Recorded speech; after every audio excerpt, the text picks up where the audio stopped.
जंगल में एक कालू कौवा और उसका परिवार रहता था। कालू कौवा बहुत ही ज्यादा अमीर होता है। उसके पास किसी भी चीज की कोई कमी नहीं होती। कालू कौवे को बहुत ही ज्यादा घमंड था, क्योंकि वो इस जंगल का सबसे ज्यादा अमीर पक्षी था। अरे रानी, तुम तो बहुत नसीब वाली हो जो तुम्हें मेरे जैसा पति मिला है। बाकी पक्षी की पत्नियाँ बहुत ज्यादा मेहनत करके भोजन ले आती है और तुम्हें तो बस हमारे खेतों से ही भोजन मिल जाता है, जो तुम बैठे बैठे ही खा लेती हो। अरे हाँ कालू जी, पर आपको अपने अमीर होने पे इतना घमंड नहीं होना चाहिए और न ही गरीबों का दिल दुखाना चाहिए, क्योंकि ये बात बहुत गलत है।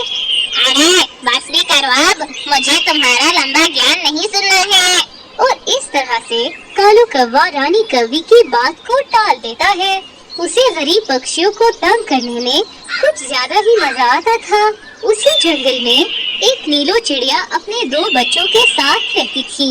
नीलो चिड़िया बहुत ज्यादा गरीब थी और उसके 2 छोटे छोटे बच्चे भी थे, जिन्हें नीलो चिड़िया बहुत ही मुश्किलों से भोजन ढूंढकर खिलाती थी। अरे पानो चिड़िया, टूनी चिड़िया, तुम दोनों अपने घोंसले में ही रहना।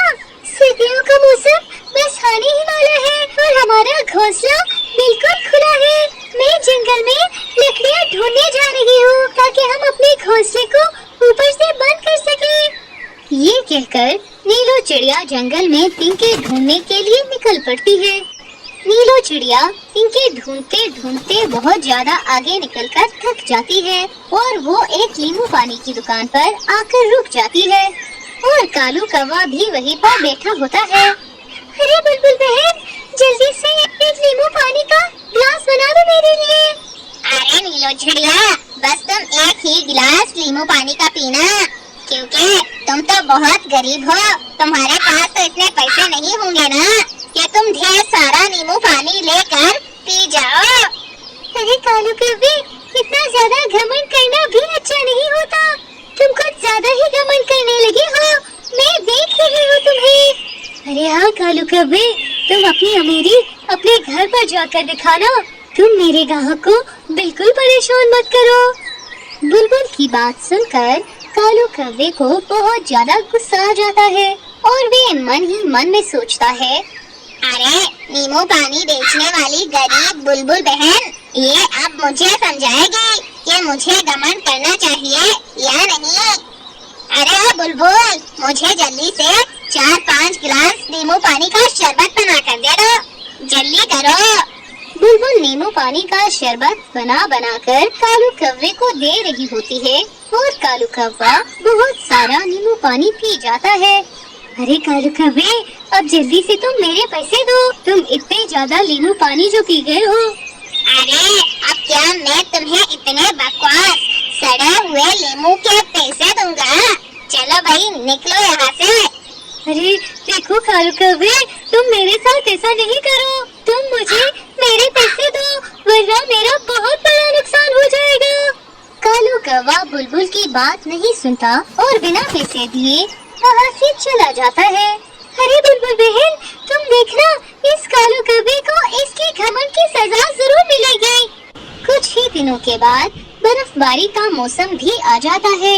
जंगल में हर तरफ बर्फ ही बर्फ था, परंतु नीलो चिड़िया इतनी ज्यादा गरीब थी कि उसने अभी तक लकड़ियों का मजबूत सा घर नहीं बनाया था और वे उस बर्फ में अपने घोंसले में ही बैठी होती है। मम्मा, मम्मा, हमारा घोंसला तो बिल्कुल भी गर्म नहीं है। मुझे तो बहुत ही ज्यादा सर्दी लग रही है। बाकी पक्षियों ने तो अपने पक्के पक्के घर बना लिए हैं। आपने अभी तक लकड़ियों का घर क्यों नहीं बनाया है? अरे मानो चिड़े, तुम फिक्र ना करो, मैं जल्द ही कुछ करती हूँ। ये कहकर नीलो चिड़िया वहाँ से चली जाती है और काफी ज्यादा चिंता में एक पेड़ पर आकर बैठ जाती है। अब मैं क्या करूं? इस बार तो बहुत ज्यादा ठंड हो गई है। अब मैं इस ठंड से अपने बच्चों को कैसे बचाऊं? कहीं इस बहुत ज्यादा ठंड की वजह से मेरे दोनों बच्चों की मृत्यु ही ना हो जाए।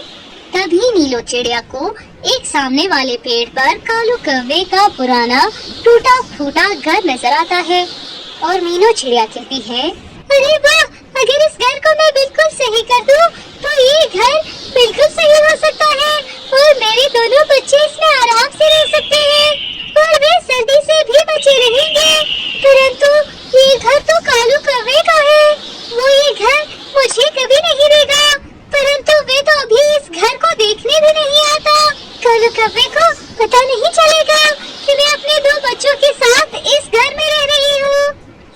चिड़िया बहुत ही ज्यादा मेहनत करके उस घर की मुरम्मत करने लगती है। कुछ ही देर के बाद नीलो चिड़िया उस घर को रहने के काबिल बना देती है और अपने दोनों बच्चों को उस घर के अंदर लेकर आती है। अरे मानो चिड़ी टोनी चिड़िया, ये घर कितना अच्छा है, परंतु ये घर तो कालू कव्वे का है। हम किसी से बिना पूछे उसकी चीज नहीं ले सकते, इसीलिए मैं कल कालू कव्वे के पास जाऊंगी और उससे ये घर किराए में लूंगी। अगले दिन नीलू चिड़िया कालू कव्वे के पास आती है और उसको सारी बात बता देती है। ये तुम क्या कह रही हो नीलो चिड़िया? अब क्या एक गरीब चिड़िया मेरे घर में रहेगी? अरे नहीं भाई, तुम अपने बच्चों को लेकर मेरे घर से अभी निकल जाओ। कालू कव्वे, मैं तुम्हें उस घर का पूरा किराया दूंगी, बस तुम वे घर मुझे दे दो, वरना मेरे बच्चे इस तेज ठंड से मर जाएंगे। कालू कव्वा नीलो चिड़िया की एक भी बात नहीं मानता। वो फौरन से अपने पुराने घर में आता है और नीलू चिड़िया और उसके बच्चों को धक्के देकर अपने घर से बाहर निकाल देता है और अपने घर के ऊपर बैठकर जोर जोर से उछलने लगता है, जिस बायस वो घर टूट फूट जाता है। अरे कालू कव्वे, ये तुमने क्या किया? अब मैं और मेरे छोटे छोटे बच्चे कहाँ जाएंगे? मुझे क्या पता, मेरी बला से तुम लोग कहीं भी जाओ, लेकिन नीलो चिड़िया याद रखना, आज के बाद तुम मेरी किसी भी चीज पर नजर भी मत रखना। वैसे भी तुम गरीबों का तो यही होना था, अब बैठी रहो तुम अपने बच्चों के साथ इस ठंडी में। ये कहकर कालू कव्वा वहाँ से चला जाता है। काफी देर ठंडी में रहने की वजह से नीलो चिड़िया के दोनों नन्हे बच्चों की मृत्यु हो जाती है और नीलो चिड़िया बहुत ज्यादा उदास होती है और वे रोते हुए कहती है, कालू कव्वे की वजह से आज मेरे दोनों बच्चों की मृत्यु हो गई है। मैं उस कालू कव्वे को कभी माफ नहीं करूँगी। अगले दिन कालू कव्वा रानी कव्वी से कहता है, अरे रानी कव्वी, मैं थोड़े दिनों के लिए दूसरे जंगल अपने भाई बबलू कव्वे से मिलने जा रहा हूँ।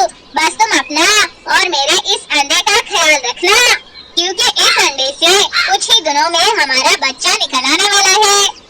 बस इतना कहकर कालू कव्वा दूसरे जंगल अपने भाई बबलू कव्वे से मिलने के लिए चला जाता है। 2 दिन के बाद रानी कव्वी के अंडे में से एक नन्हा सा कव्वा निकलता है और रानी कव्वी तो बहुत ज्यादा खुश होती है। हाय रे, मेरा ये कव्वा कितना प्यारा है, मैंने अपने इस बच्चे का नाम राजू कव्वा रखना है। जब कालू कव्वा आएगा तो वे अपने राजू को देखकर बहुत ज्यादा खुश हो जाएगा। 1 महीने के बाद कालू कव्वा दूसरे जंगल से अपने जंगल में आ जाता है। वे रास्ते में जा रहा होता है कि उसे एक टूटे फूटे घोंसले पर कुछ पक्षी खेलते हुए नजर आते हैं। ये नन्हे पक्षी कितने गरीब हैं, फिर भी ये कितनी आवाजें निकाल रहे हैं। अभी इन्हें मजा चखाता हूँ। उन्हीं नन्हे पक्षियों में राजू कव्वा भी होता है, परंतु न तो राजू अपने पापा को जानता था और न ही उसका पिता उसे जानता था। क्या गरीब पक्षियों के बच्चों, भला कोई इतनी जोर जोर से भी आवाजें निकाल कर खेलता है क्या? तुम सबके आवाजों की वजह से मेरे तो सर में दर्द हो गया है। मैं अभी तुम सबको मजा चखाता हूँ। कालू कव्वा उस घोंसले को उठाकर जमीन पर नीचे फेंक देता है। सभी नन्हे पक्षियों को उड़ना आता था और वे सब उड़ जाते हैं, मगर राजू कव्वा अभी बहुत ज्यादा छोटा था और वे उड़ नहीं सकता था। कालू कव्वे के फेंकने की वजह से वे वहीं पर मर जाता है।